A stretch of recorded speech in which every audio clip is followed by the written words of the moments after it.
लेकिन हम देख रहे हैं कि जो आज के जज हैं वो न्याय करने की बजाय इस तरह से जो हिंदू धर्म है उसका ज्यादा प्रचार और प्रसार करने का काम करें। क्या एक जज की नियुक्ति इन कामों के लिए होती है? जस्टिस जी, मैं आपसे पूछता हूँ कि ऐसी स्थिति में अगर किसी स्त्री के साथ में कोई व्यक्ति जबरदस्ती बलात्कार करे और उसका पति जो है, उस स्त्री का पति उसको रखने से इनकार करे, तब आप क्या कहोगे? कि किसी आंख के रोगी को दीपक की बाती चुभती है, तो इस तरह की इतनी जलील उल जलूल बातें जो हैं राम सीता से करते हैं। ईश्वर है, राम ईश्वर का अवतार है, ऐसा कुछ भी यहाँ से पता नहीं चलता है। तो यहाँ पर भी वो धोखा करते हैं और धोखे के साथ ही रावण को मारते हैं। अपनी शक्ति आधार पे नहीं मारते हैं, बल्कि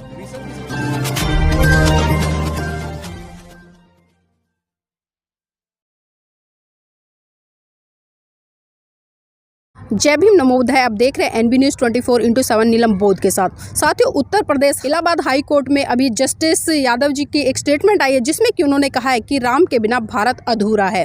जिस राम राज्य की वो बात कर रहे हैं या जिस राम की बात कर रहे हैं, आज उसी राम राज्य में हम देख रहे हैं कि किस तरह से बहन बेटियों के ऊपर अत्याचार शोषण हो रहे हैं। तो आज इसी विषय पर चर्चा करने के लिए मेरे साथ में जुड़ेंगे एडवोकेट जय भीम प्रकाश जी। उन्हीं से जानना चाहेंगे कि जस्टिस यादव जी ने जिस तरह से स्टेटमेंट किया कि राम के बिना भारत अधूरा है, जिस तरह से जस्टिस यादव जी का जो बयान है और साफ साफ उन्होंने कहा है कि राम के बिना आज भारत अधूरा है, तो इस पर क्या कहना है आपका?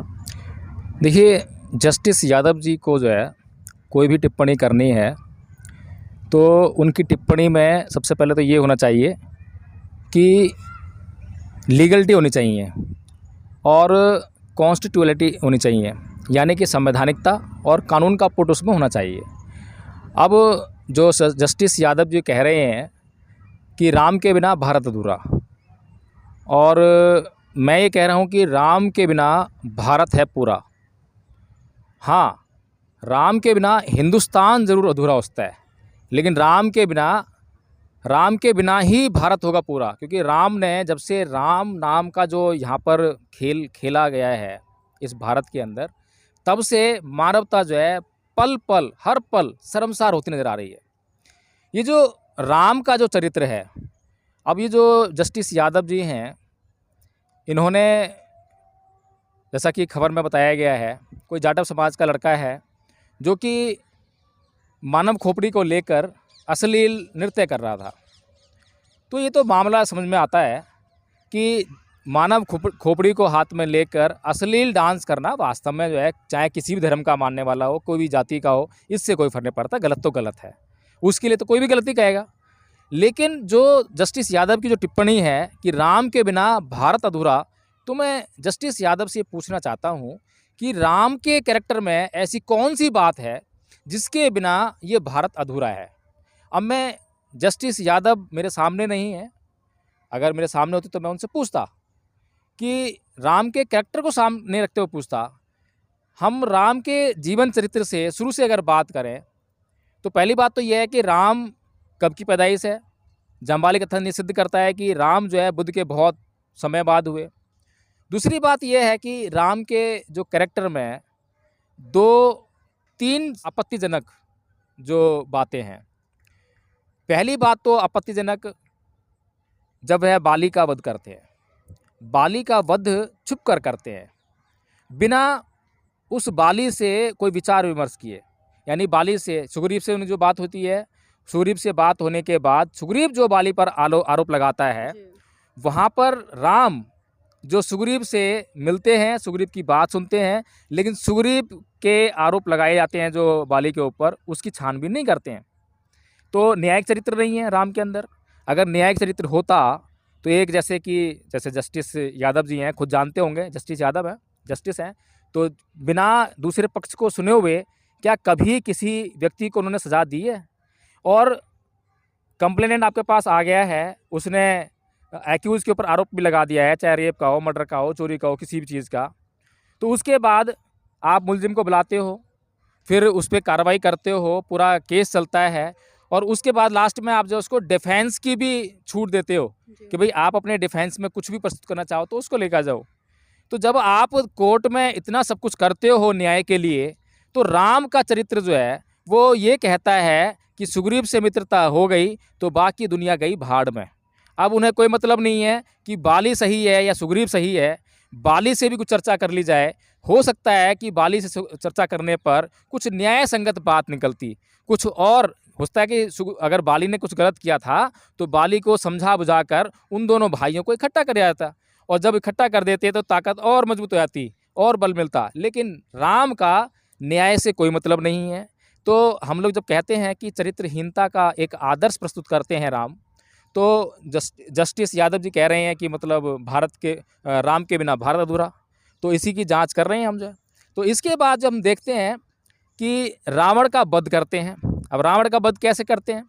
रावण का वध करने के लिए वो उसके भाई विभीषण को अपने पक्ष में करते हैं, क्योंकि रावण अवध्य है, रावण का वध नहीं किया जा सकता, रावण की हत्या करी जा सकती है, लेकिन रावण की हत्या करनी है उनको। और रावण की हत्या करने के लिए उनके पास जो उसका सीक्रेट है कि उसकी जो ये है, क्या नाम है, बीच का जो नाभि जो है, यहाँ पर तीर लगेगा तभी वह मारा जाएगा, उसके अलावा जो है उसको मारने का कोई और रास्ता है ही नहीं। तो इस तरह से हम देखते हैं कि राम के पास तो इस तरह की कोई शक्ति है ही नहीं। राम ईश्वर हैं, राम ईश्वर का अवतार हैं, ऐसा कुछ भी यहाँ से पता नहीं चलता है। तो यहाँ पर भी वो धोखा करते हैं और धोखे के साथ ही रावण को मारते हैं। अपनी शक्ति के आधार पर नहीं मारते हैं, बल्कि विभीषण की शक्ति के आधार पर मारते हैं। इसके अलावा जो है सबसे बड़ी समस्या और शर्मनाक घटना, माता सीता। पूरा भारत जो है सीता को माता सीता कह के पुकारता है, लेकिन उनकी माता सीता के साथ में कितना अभद्र व्यवहार राम ने किया। राम ने जब सीता माता जो है वहाँ से आती हैं रावण के महल से, तो वो शक करते हैं, चरित्र पर शक करते हैं, संदेह करते हैं। वे कहते हैं कि भैया आप जो है रावण के साथ में इतने दिन रहे हो तो कैसे पता लगे। और वाल्मीकि रामायण को अगर पढ़ के सुनाया जाए इस समय जो है, तो बहुत अभद्रता है राम के शब्दों में। राम यहाँ तक कह देते हैं कि अब मुझे सीता तुझसे कोई लेना देना नहीं है, अब तू अपने रास्ते जा और मैं अपने रास्ते। मैंने तो ये युद्ध जो है तेरे लिए नहीं जीता, ये युद्ध जो है अपने कुल पर लगे हुए कलंक को धोने के लिए जीता है, मतलब इसलिए लड़ाई करी थी मैंने, तेरे से मेरे कोई वो नहीं है।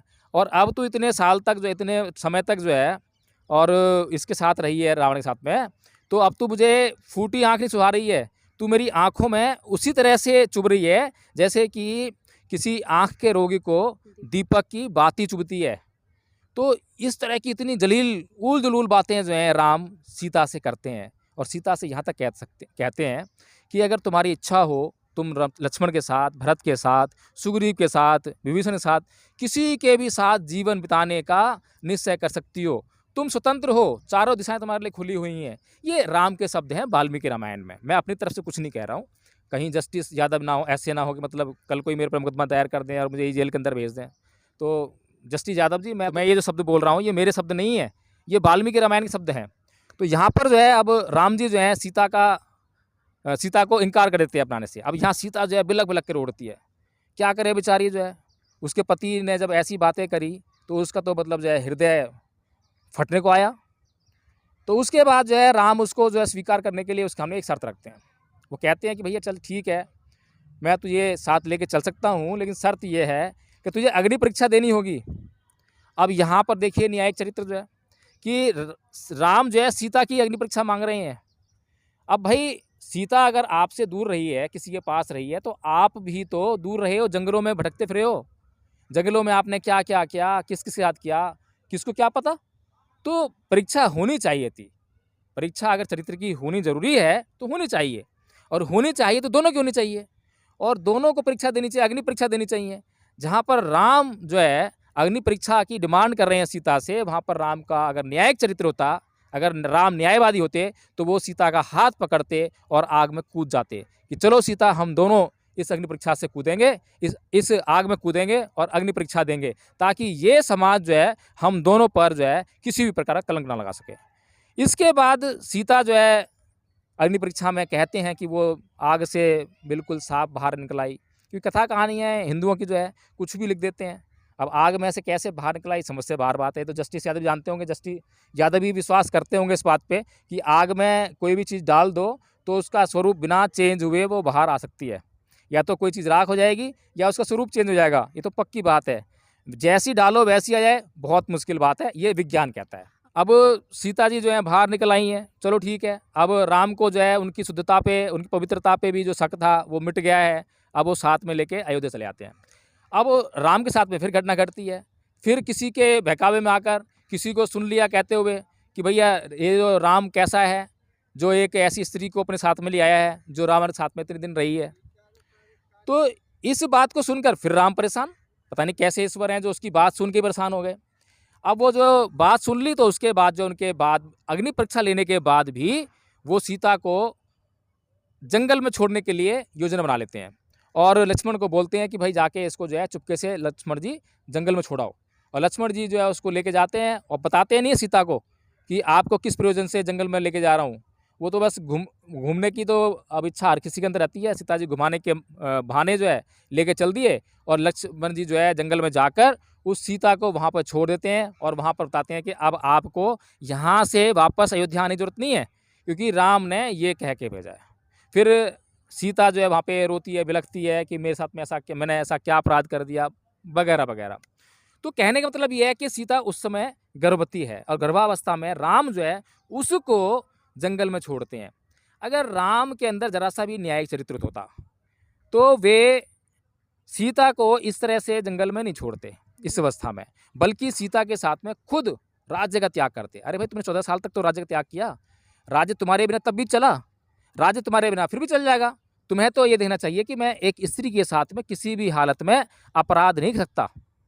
आप गृहस्थ थे, आप परिव्राजक नहीं थे, आपने संन्यास नहीं लिया था, आप जो है सीता के साथ में आपको जो है ज़िंदगी निभाने का आपने वादा किया था। अगर हम मान लें कि रावण ने सीता का बलात्कार भी किया तो रावण ने सीता का बलात्कार किया था, जबरदस्ती से किया था। अगर किया था तो उसने सीता की मर्जी से कुछ नहीं किया।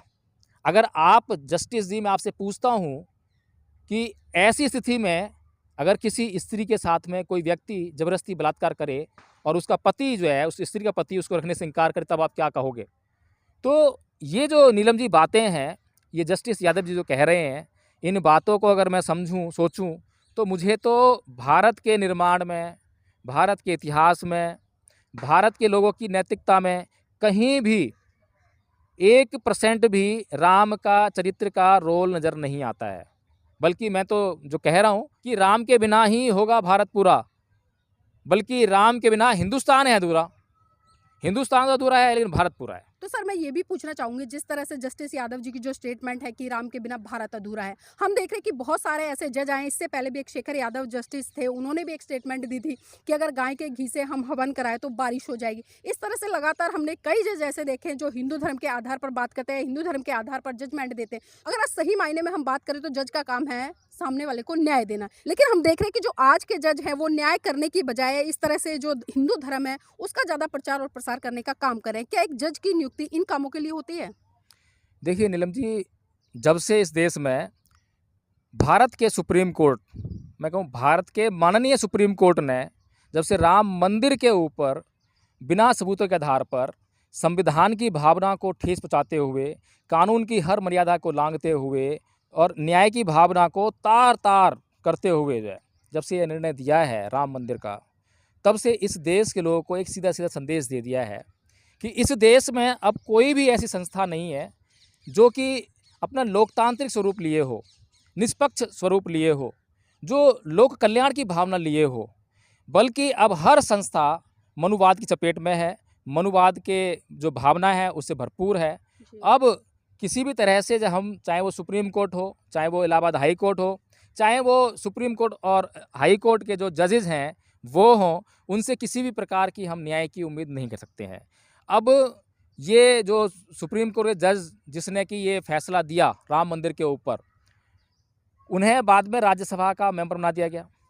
तो इस बात से प्रेरित होकर, क्योंकि अब ये नौकरशाह हैं, अब पूरे जो जुडिशियल सिस्टम है भारत का उस पर सरकार का नियंत्रण है, जबकि जो संविधान है उसमें प्रावधान किया गया है कि ये जो महत्वपूर्ण संस्थाएं हैं, जैसे कि इलेक्शन कमीशन ऑफ इंडिया हो गया, सुप्रीम कोर्ट हो गया और पूरा जुडिशियल सिस्टम हो गया भारत का जो है, यूपीएससी जैसी संस्था हो गई, ये सभी जो संस्थाएं हैं, महत्वपूर्ण संस्थाएं, ये सरकार के प्रभाव से, सरकार के नियंत्रण से मुक्त होंगी। ऐसे बहुत हद तक जो है प्रावधान संविधान में किए गए। लेकिन ये किन प्रकार किसी भी प्रकार से किसी न किसी तरीके से इन संस्थाओं पर हम देखते हैं कि सरकार का प्रभाव और नियंत्रण पूरी तरह से हमें नज़र आता है। इसलिए अब ये संस्थाएं निष्पक्ष और प्रभाव से बाहर नहीं रहकर जो है सरकार के नियंत्रण में आ गई हैं और अब वे सरकार के नियंत्रण में रहकर सरकार जैसा चाहती है वैसा ये करने लग रहे हैं। तो नीलम जी, अब हम ये उम्मीद नहीं कर सकते कि अब यहाँ पर जो है कुछ न्याय होगा इस देश में, बल्कि अब यहाँ पर होगा ये कि जिस प्रकार से 10 वंशों के शासन के बाद बृहत मौर्य की हत्या पुष्य मित्र शुंग ने की थी, अब उसी प्रकार से ये लोग जो है पुष्य शुंग मित्र की भूमिका में आ गए हैं और इस देश की जो भावना है, इस देश का जो गौरव है, उसको सबको नष्ट भ्रष्ट करके अब वो केवल और केवल हिंदू राष्ट्र की जो उनकी संकल्पना है उसकी तरफ बढ़ते हुए हमें नज़र आ रहे हैं। और इसके लिए हमने देखा है कि पीछे एक जल समाधि लेने वाला बाबा भी खड़ा हुआ था, तो उसने भी हिंदू राष्ट्र चिल्लाया, पर मरा नहीं, वो आज भी जिंदा ही है। इनके जो है कोई कमिटमेंट नहीं है, कोई नैतिकता नहीं है, कोई आचार नहीं है, कोई आचरण नहीं है, भ्रष्ट आचरण से युक्त ये लोग हैं। और अब इस देश में न्याय की कोई उम्मीद करता है तो वो अपने साथ में ही अन्याय करता है। इसीलिए अब जो है लोगों को इस सिस्टम को बदलने पर जोर देना चाहिए।